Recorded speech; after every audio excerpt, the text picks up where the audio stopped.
Good evening and welcome to Worldview, the international affairs show that brings you the views and news that other networks can't or won't tell you about. I'm Alan Mendoza. Our show tonight, Islamic radicalism in the UK. Is British foreign policy to blame? Well, in case you hadn't noticed, last week the long-running debate about attitudes within the British Muslim community once again sprang into life with the publication of a report by the policy exchange think tank entitled Living Together Apart. Among its many conclusions, a seemingly worrying one that there's an increasing radicalisation of opinion among British Muslims, particularly the younger generation, with support for living under Sharia law in significant proportions and also admiration for Al-Qaeda. The report concluded that it was actually multiculturalism, a failed policy to that extent, that was to blame, and this was seemingly endorsed by Conservative leader David Cameron in a speech last week. However, British Muslim leaders have on many occasions previously suggested that it's a worrying disenchantment with British foreign policy that has led to increasing radicalisation. Still others have pointed to developments within the Muslim community itself, or a policy of self-radicalisation. So what is the truth? Well, we're here to find out tonight, and joining me in the Worldview studio, I have author and commentator Douglas Murray, the former British ambassador to Uzbekistan, Craig Murray, and Ruchul Tarafdeh from the 1990 Trust. Well, gentlemen, thank you for joining me on this rather very interesting topic that's sort of just sprung up again out of nowhere. Policy Exchange have, of course, done this report that you've all seen, that I think many people at home have seen as well. I'm going to start with you, Ruchul, because I know you've got strong views on the subject. You've been involved in surveys and such like. Sure. Just looking at the survey as such, I mean, what's your view of it in totality? Well, I think a lot has to do in the way that questions are asked, and you know, if you're asking somebody about Sharia law can mean a whole range of things, and you know, it can be something like divorce laws, things like that. So when people say they support Sharia law, it doesn't mean that they're necessarily saying that we support the beheading of somebody who's just shoplifted at the local shop. So there's a lot of context that needs to be put with the questions, and I would actually. I'm not sure, who exactly that the Policy Exchange spoke to, but in the surveys that we've conducted, our figures were in complete contrast to the findings of the report by the Policy Exchange. But unfortunately, when a report is saying something positive, it doesn't seem to get the same kind of media attention. As a negative one. But just take your point on the framing of the questions. Were your questions framed in a certain other way to get a result? I mean, it's often said that obviously findings are dictated a lot by the questions. Sure. I mean, we think we asked quite open questions just to see the reasons for radicalisation, and the vast majority, 94% of people, said that it was as a direct consequence of foreign policy that they felt that radicalisation has taken place in the UK. That's interesting. Now, Douglas, I mean, you've read the report. A lot of headlines have been going on about certain attitudes among, say, the younger generation. Is it a fair report, would you say? I mean, have Ruchul's sort of questions been answered within it? Well, I mean, it's true that there are always problems with taking surveys. As far as I understand, I'm sorry the authors of the report aren't here, but as far as I understand, they've drawn a fairly wide-ranging and fairly significant in size pool of young Muslims and older Muslims to question. So I don't think that the range of the questions is in doubt. What is interesting is that even if some questions might have been framed in a particular way, I don't think they were, incidentally, but even if they were, the same pattern does emerge in every single question asked. This is, again, this goes through all social attitudes, all attitudes toward the state. The same pattern that crops up time and time again is the fact that it is a young age group, roughly the 16 to 24 age group, that is most radical, most hostile to the British state, most hostile to our foreign policy, most hostile to what I regard as being liberal values which are not open for negotiation. Right, so that pattern emerges regardless of it's the questions. There every time. Craig, you've also seen it. Is that a fair characterisation? I must say, when I first saw the report, I was taken aback, because I spend a great deal of time speaking with Muslim community organisations, literally been to dozens of meetings with Muslim community activists around the country. And I just don't find those kind of radical extreme attitudes as at all common among young Muslims. I certainly agree that younger Muslims are probably, on balance, a little bit more radical than older Muslims, but that's true of younger people of any society, tend to be a little bit more radical than older people in any society. That's not unusual. But it seems to me that there's a need not to over-dramatize or over-headline. I mean, the percentage of young Muslims who wish to take any kind of violent action against a state is minimal, absolutely tiny, or who would support violent action is absolutely tiny. And it seems to me that the important thing is, people are perfectly entitled in a democracy to disagree vividly with our foreign policy. They wish to disagree with our foreign policy. Actually, Muslims aren't that different to non-Muslims, because the majority of non-Muslims disagree with our foreign policy too. What we need to do is give people... 94% of Muslims regard foreign policy as going in the wrong direction. Yeah, I mean, that's a bit, probably more than the general population. That is more, but it's not massively more. Yeah, I think the general... Sorry to interrupt. Yeah. I think the general population is about 67%. So it's not that drastically different. The point that you're making, that the majority of people in the country are, dissatisfied with foreign policy. When it comes to supporting terrorism, it was less than 1% of people who, in our survey, who said that they supported the July the 7th bombings, which again is in quite contrast to a lot of other surveys that seem to suggest a lot higher figure. And one other point I just like to say is that I do a lot of work within communities all around the country, and I've just come back a couple of weeks ago. I was doing a lot of work in Leeds, in Beeston, where the July 7th bombers were from, and in a lot of other areas across the country. And I meet a lot of angry young people, young Muslims, but in terms of supporting terrorist activity in the UK, I've never met anybody who says they, support something like the atrocities of the July the 7th bombings. There's people who are very, very angry and see what's happening in Afghanistan, Iraq, and other places around the world, and they would see them as resistance movements and support the resistance against occupation. But that's quite different to supporting terrorism committed here in the UK. Douglas, you're looking sceptical. Well, several things.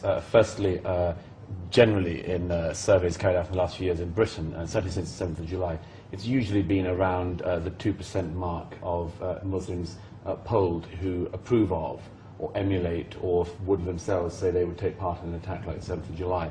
Now, admittedly, that's a low percentage, but if we're dealing even with 1%, let's say in the margin of error we put it down to 1%, we're still dealing with, in that case, tens of thousands of people living in the British state who are willing to kill other people who live in this state simply for the crime of living in Britain.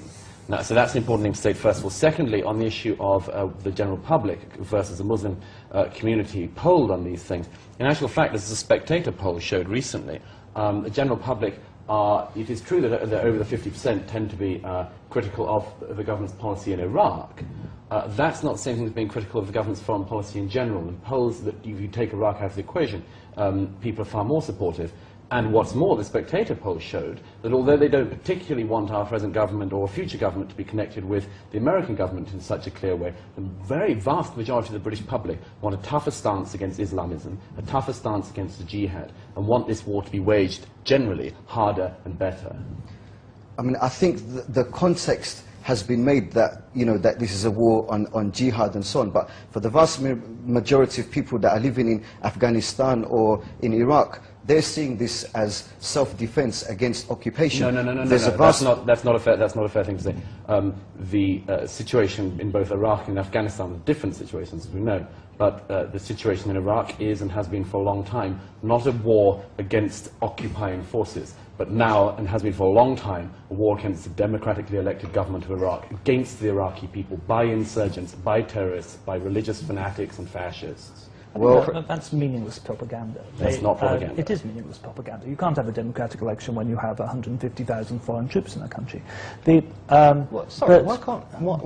did that not happen? Did 8 million Iraqis not turn out to vote? Did they not turn out? Are you saying the Germans haven't had democratic elections for years because they've had... Plainly that's going to skew the results of any election. But sorry, Craig. We'll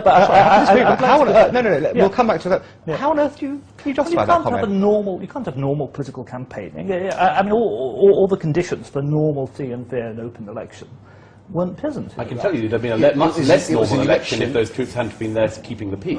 Possibly, but if we can leave Iraq to one side for... election if those troops hadn't been there keeping the peace. Possibly, but if we can leave Iraq to one side for I just want to go back on and say that it is absolutely not true. I have no doubt whatsoever it's not true. Someone who spends a lot of time in Muslim communities, which isn't true of your average Spectator reader. I have no doubt whatsoever that 2% of Muslims in the UK do not support terrorist violence. That the number of Muslims in the UK who would support terrorist violence is tiny. I really don't. I'm 2% of Muslims in the UK. There are a million Muslims in the UK, so but they're not 20,000 terrorists in the UK, or people who actively support terrorism in the UK. And I really do think this kind of fear-mongering does nobody any good, and contributes to this kind of spiral of distrust and hatred that can actually cause the problem that we're all trying to solve. And I really don't think that kind of exaggeration does anyone any good. Well, Rahul, I mean, you mentioned the issue of the media, in a sense, never, painting the positive, always looking at the negative. Is what Craig's saying right, in a sense? Does the media blow this out into sort of I hatred? think I would definitely agree with that. I mean, if you was to ask similar questions to the general public, you have, the far right and the BNP in this country. If you was to conduct a survey, you might have 1% of people, within, supporters of the BNP who might be advocating violence towards criminals, but nobody's actually conducted that survey. So that survey is conducted fairly regularly. All the time, the focus is always upon the Muslim communities, and just because 1% of Muslims say they, support that, of course, that's, not good, but it doesn't mean that any of those people are going to go out and commit any of those kind of atrocities. It's just, at the end of the day, people responding to a survey. The kind of extreme parties in the UK, like, Al-Muhajirin, Al-Gharaba, they have a few hundred supporters, but, there's so much emphasis and focus put on them as if they represent the general Muslim population and communities, when it's a tiny percentage of people.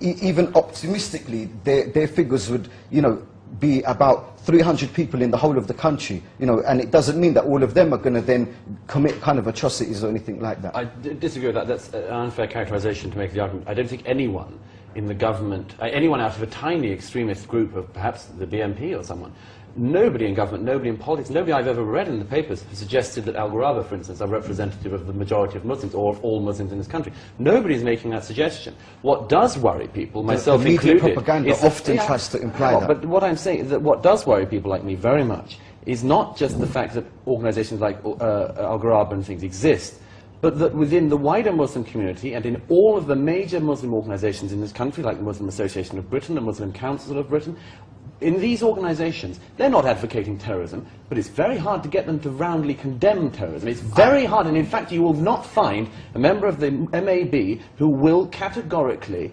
state that suicide bombing in Israel is wrong. I mean, that's a completely different issue that we're looking at, but in terms of condemning atrocities in the UK, every single Muslim organization has categorically condemned any of the violence that has taken. In which case, tell me why what is now a party with not just a seat in Parliament, but with council seats in this country, the Respect Party, which I think is just as vile and obnoxious as the BNP, equally extremist organisation, that a senior member of the Respect Party could say on the record, a debate that I was in 2 weeks ago, that the 7/7 attacks were simply reprisal attacks. Now, that doesn't say that she thinks that they should happen again, but we don't really like that language.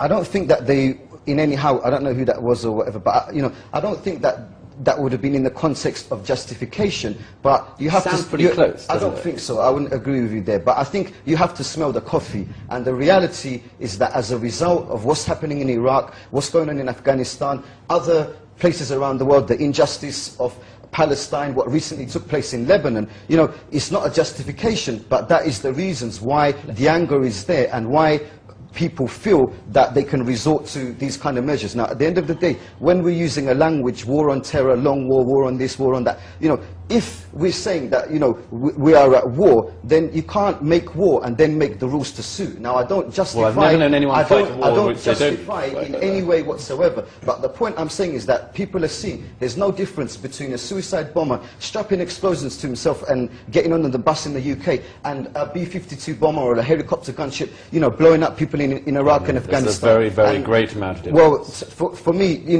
terrorism is wrong, full stop, whether that is state terrorism or whether that is terrorism that's conducted in the streets of Britain. All terrorism is wrong, and we can't, pick and choose that we think that this kind of state terrorism is okay, and 650,000 people being slaughtered in Iraq, and we're saying that that is okay. First what all, are we saying? Not that the their correct, lives not the correct figure. Secondly, their lives are not the correct worthless? figure, and secondly, Guys.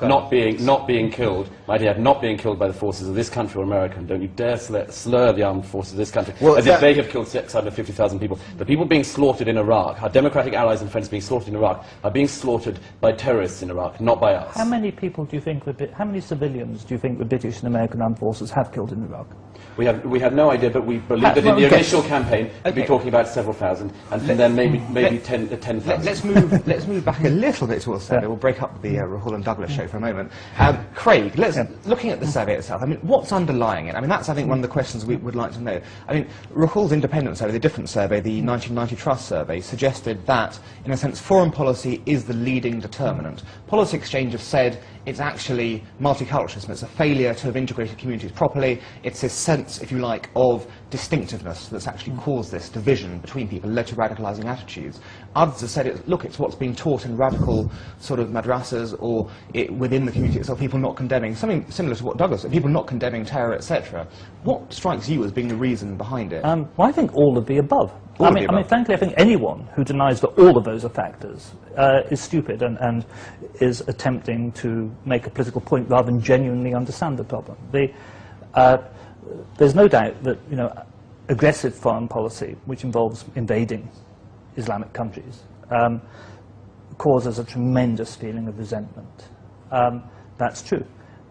There's also no doubt that that there are people who have their own agenda to stoke up that resentment for their own reasons, which are not good, who have a terrorist agenda. They exist, and they're very bad people. They need to be countered. They feed on it. But both exist. It's also true that we have tremendous social problems, particularly in our northern cities, where, and this is often government's fault, where schools and housing estates and all kinds of things have been able to become entirely segregated and ghettoized, and that has to be tackled. It's quite wrong to solely blame a Muslim community for that. It's actually, often it's the Labour Party's fault, to be quite honest, who've controlled most of these cities for many years, and who deliberately wanted a segregated and separated Muslim community as a useful vote bank for them. So all these things play into each other, but what we've got to do is teach people to take those grievances. And I disagree with our foreign policy just as strongly as any Muslim does, but teach them to channel that into political radicalisation. I mean, political action. Particularly radical, though, have you? Well, you can be radical without being violent. That's a key thing. They can be as radical as they want. There's nothing wrong with being radical, but to channel that into non-violent political activity, and that seems to me the key thing we have to work on. I buy into that, but Rahul, I mean, one of the key issues is, leave aside the foreign policy side, the radicalisation is occurring in terms of an increased sort of religious radicalisation as well. People do, I perfectly take your point, Sharia law is very wide and very diverse, you've got obviously dietary requirements, many other things, but this sort of this turning inwards, if you like, of the Muslim community, is that healthy, do you think? Well, I think firstly, also on the point of Sharia law, you know, when maybe 2% of the country is Muslim, I don't know why we spend so much time. It's not a, how can it in any way be a threat to Britain? I'm talking about within the community itself. So you was asking... I'm just saying with it, sort of the greater emphasis on keeping many more of the laws of Islam, for example, within the community, not trying to impose on others. Well, I think Muslim identity is something that has grown as a result of what's been happening in the media and since the bombings and so on, and the kind of focus on Muslims. A lot of young Muslims have been looking at their faith and looking at their identity, and you know, when the situation is where communities have been more marginalized, alienated, polarized and so on, people will look internally, and as a result of that, you know, people have many people have decided to kind of, you know, look into their faith and see what it's saying and so on. Is that what you was... Yes, I think, well, I mean, has the West, if you like, Western liberalism driven British Muslims away? No, I mean, and it's a typically absurd Western point of view, that Western liberal self-flagellating point of view that thinks, oh, it must be our fault, it must be something we've done. Well, if you look at a survey like the one that Policy Exchange has just published, you see quite often young Muslims in particular being polled saying that they, for instance, don't like the fact that people drink in British society. Well, so what? Why do I care? Why should we care that a group of people say they don't like people getting drunk? So what? Go somewhere else. If you don't like getting drunk, so what? Go somewhere else. If you don't like drink, go to another country. That's what we do here. It's every single time. There's a very, very worrying statistic in the Policy Exchange report of the percentage of young Muslims who think homosexuality should be made illegal. and that apostasy from Islam should be punishable by death. Those two things are not open for negotiation by the British state. There's no reason why British people should feel any shame about that. There is every reason why the argument should be taken to people who think that way. But, I mean, you're allowed to believe that if you want to believe it. It doesn't mean what you're not allowed to do is enforce it. People can have all kinds of strange political beliefs. It's a free country. What they should do, as long as they accept that, you know, it's not something that is actually going to come for law, and that all they can do is try it, if those are their beliefs. And, for example, I have many, many, many Muslim friends, including people who you would view as quite radical in organizations like Hizb ut-Tahrir, for example, who are quite radical, all of whom know I drink, and none of them hold it against me. They may think, they will. But this sounds like, I mean, Craig, this does sound like one of those old jokes you used to hear in Nazi Germany. Some of my best friends are Jewish, but... Well, to be honest, you know, at the end of the day, you know, like I say, I work up and down the country, I'm engaging Muslim, but I've never met a Muslim person who says, oh, we should, you know, try and, you know, stop British people from drinking. I've never, ever come across that. So that's why I question the policy exchange, and I don't know who they spoke to, but I really don't accept these figures, and I don't know where they came from, and, you know, it's just not true. You know, it's just not a reality that Muslims in the UK are saying that, well, we want British people to stop drinking alcohol, and that's something that they want to force. It's a ridiculous assumption. There is one area, though, where, not an attempt to enforce, but there's been strong, I mean, coming back to the foreign policy side. Let's go back, we briefly touched upon it, you mentioned it, the sort of Palestine-Israel thing, the Lebanon issue last summer. Who can forget also at the time of that, and then we had the sort of alleged terror plot with the planes at that moment in time. What did we get after that terror plot? We had leading Muslim leaders come out and say, this is because of British foreign policy this has happened. Yes. And might I add also that during that period, certainly poll after poll does show this is not just policy exchange poll after poll in this country shows the percentage of Muslims in this country who regard Jews as being legitimate targets for attack. It was an extremely worrying poll on that last year, which Melanie Phillips highlighted in her book. There's no coincidence between that and those young Muslims who put that into action. Anti-Semitic attacks in Britain alone went up 31% last year. 31%. And the number of Muslim people who are responsible for those attacks are wildly disproportionate for the percentage of Muslims living in this country. That is an example of them putting extremism into action. Well, one point in terms of the Muslim leaders, it wasn't just the Muslim leaders that were saying about foreign policy. The Joint Intelligence Committee report that was produced for the Prime Minister also said as a result of the Iraq war, that is what has resulted in radicalization. So it wasn't only Muslim leaders that, you know, had finally, in my opinion, you know, came and were saying that as a result of foreign policy, but the Joint Intelligence Committee themselves, you know, they said that. In fact, you know, I think whether it's commentators, whether it's journalists, everybody, you know, within society seems to now accept that as a result of foreign policy. I mean, you think about it, whether it's, you know, a preacher or somebody goes into a Muslim area, you know, no preacher or anyone can go into a Muslim area and say, oh, because, you know, we don't like the fact that British people drink, or because they go out on a Saturday night, or because, you know, they eat fish and chips, that we should strap on some explosives and get onto a bus. It's not a justification, but the only way that would get people angry is if somebody, you know, they would get, you know, those people would get, you know, beaten up themselves and thrown out of the area. But if someone goes and is talking about what's happening in Iraq, in Afghanistan, in Chechnya, in Palestine, these are the reasons why people get angry. I have to keep repeating, this is not a justification in any way, but that's the reasons why the anger is there. And people are, you know, our survey again demonstrates, you know, that I think a few percentage of people, but people are not against British values and democracy and freedom. This is a red herring. If Muslims were, last point, if it was the case that, you know, all these Muslim extremists were against British values or Western values, why isn't Amsterdam the first place to get attacked? I can assure you that you made a mistake there. The radicalization of Muslim youth in Amsterdam is exceedingly worrying. Theo van Gogh was beheaded on the streets of Amsterdam by a young Muslim youth, working from a terror cell based in Amsterdam that fortunately was prevented before it blew up the headquarters of the Dutch intelligence service, the Dutch parliament, and Amsterdam airport. I was going to say, I think... Okay, now to make my next point, to make my next point on that, I think it's very important to stress two things on this. Firstly, this false notion that everything about foreign policy is behind us. One of the interesting things, perhaps the most interesting thing in the Policy Exchange report, was the analysis of what young Muslims in the survey knew. So all of the blowhard stuff about I am doing this for my Muslim brethren in Palestine, do you know what tiny percentages of them could even name the Palestinian Prime Minister? The tiny number of them that could name Ehud Olmert. The tiny number that I think could even locate these areas on the map.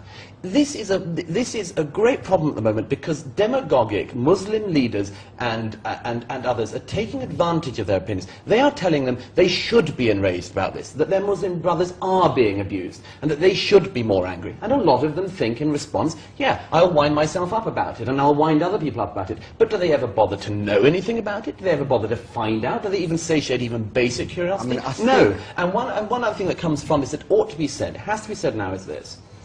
What if this were to do with foreign policy? I don't think it is. But what if it were to do with foreign policy? So what?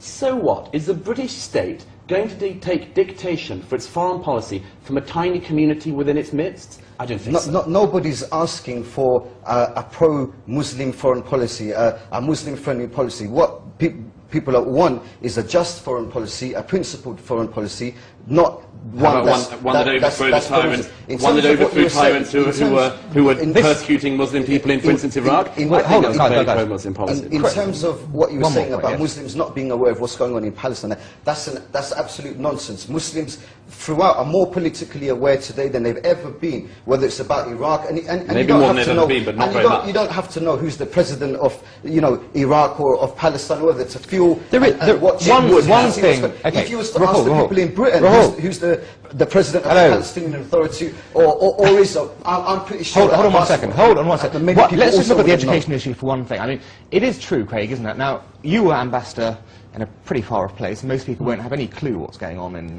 Uzbekistan, now, then, any point in time. It is true that there's a certain lack of education, for example, about what goes on in Egyptian jails, in Syrian jails, what life is like in Saudi Arabia, so on and so forth. That's true. People don't really know the reality of that, and that's not really being taught. So when people do come up with issues of, well, my brethren are being persecuted, for example, it's rather sort of gut feeling, isn't it, rather than based on fact? Well, yes, no.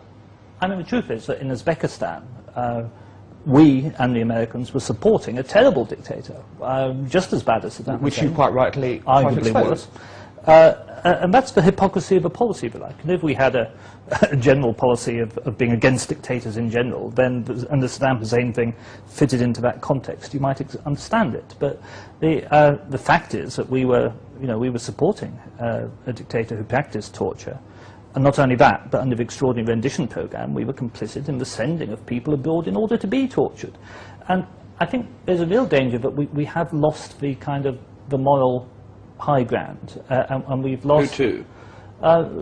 Well, to no one, sadly. I'm not claiming anyone else is more moral than we are, but we are undoubtedly much less moral than we were. I know, for example, nowadays we accept intelligence obtained under torture. I worked on Iraq during the first Gulf crisis, and I know for a fact that under the then government, led at the time by Mrs. Thatcher, we would not accept intelligence under torture because it arose. Some of these grievances are real. It in no way justifies terrorism. I'm not saying it does, but to pretend that Muslim people don't have real grievances doesn't help the argument. Fine. Well, one final point. The debate's been flying so quick and fast. We haven't gone to normal pieces. A final point for you, Ruchel. I mean, I think people should read your survey. I think it'd be very good to do so. Yeah, that's what I'd like to say. I mean, if you go to www.blink.org.uk, the survey's there. You can download it. It's a PDF version. And we would ask people just to have a look at that survey and see what the findings of that were. Douglas, last thought? Well, I mean, as I say, I come back to this thing, which is that even if any of these complaints were true, which they're not, even if they were true, at the moment the Prime Minister goes to Her Majesty the Queen to ask permission to use her armed forces. Are we really going to go to the Muslim Council of Britain to ask permission? I think probably not. That was their view. This was Worldview. We look forward to seeing you again next week. Thanks.